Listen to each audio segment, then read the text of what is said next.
Raul Rosas Jr. versus Ricky Turcios is happening. Who's actually going to win this fight? Well, before we talk about who's going to win this fight, let's take a look at their latest performances. The hardest word for you to pronounce in English. In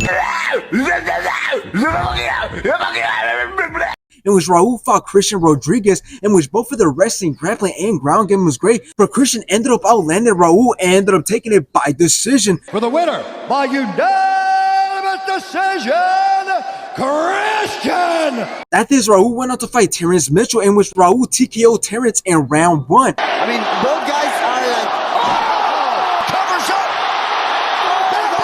Now let's take a look at Ricky's latest performances, in which he fought A-Man Sahabi, in which both went back and forth, both landed some great shots, but A-Man was way more accurate than Ricky and ended up taking it by decision. Your winner by unanimous decision, A-Man! After this, Ricky ended up fighting Kevin, in which Ricky took control of the whole entire fight, but did get dropped in round 3. How much on it?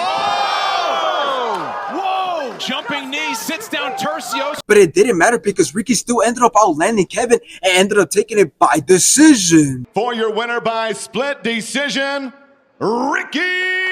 Now here's the thing, this fight was actually meant to happen. Both showed up to the weigh-in, both showed up on fight night, but it turned out that Raul Rosas wasn't feeling at 100%, so the fight got canceled. But now we got this fight, so let's talk about it. And here's the thing, I've been seeing people's predictions and they're favoring Ricky. They're saying that Ricky's going to run through Rosas, which is why Rosas put out the first fight, and that he's going to get exposed. But I don't necessarily agree with this. I think it's going to be a very close fight, and if anything, I'm favoring Rosas, and let me tell you why. Now the first reason that I believe that this fight is much closer than what most people think is simply because when looking at the records, there's not a super big difference, especially considering the fact that both men have equal amount of fights in the UFC. For example, Raul Rosas currently stands with 8 wins, with 1 loss and 2 wins coming by knockout and 5 wins coming by submission.